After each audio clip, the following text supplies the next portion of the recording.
আমার সবটুকু বিশ্বাস যে দিয়েছে ভেঙে, তাকে কৃতজ্ঞতা জানাই।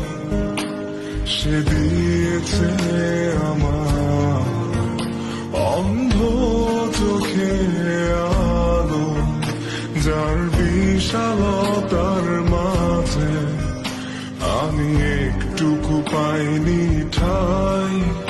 তাকে কৃতজ্ঞতা জানাই।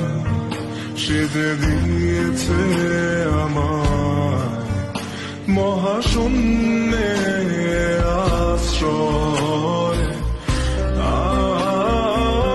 আমার সব অপূর্ণতায় যেন হয় আমার শূন্য পথের প্রতি শ্রেয়তম আশীর্বাদ।